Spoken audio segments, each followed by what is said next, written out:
ჩვენ ხშირად იძახიან ხოლმე, რომ რაღაცა უცხო ხილი ვართ, რაღაცა სიახლეა ქართულ თეატრალურ სივრცეში და პიონერები ვართ, თქვათ, ეს რაღაც ქუჩის აქტივობებით და ასე შემდეგ. მაგრამ პიონერობა არ გაძლევს იმის გარანტიას, რომ შენ თქვათ შეგვიძლია ეს საქმე აკეთო გამუდმებით.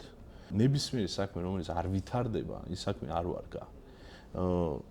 შეიძლება ვინმე იყოს პიონერი, მაგრამ ის საქმე თუ არ განვითარდა, ის თუ მასთან ერთად მოკვდა, მაშინ არანაირი ღირებულება არ აქვს ამ საქმეს. აქედან გამომდინარე, ძალიან მნიშვნელოვანი არის ხოლმე, რომ ყოველთვის გქონდეთ რაღაცა მიზანი.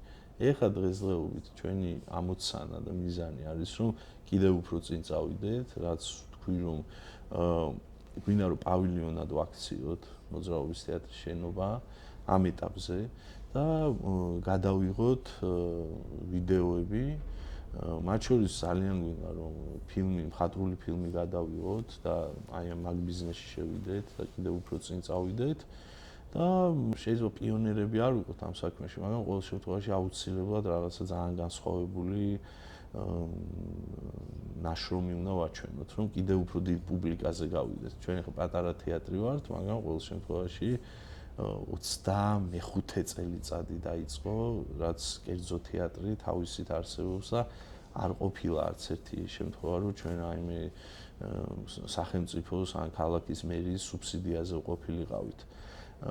და ფაქტია, რომ მოძრაობის თეატრი არის ნათელი მაგალითი, როგორ შეიძლება საკუთარი ხელოვნებით გადაირჩინო თავი და იცხოვრო და აკეთო ის საქმე, რაც შენ ძალიან გიყვარს და ყველაზე ძალიან რაც გიყვარს.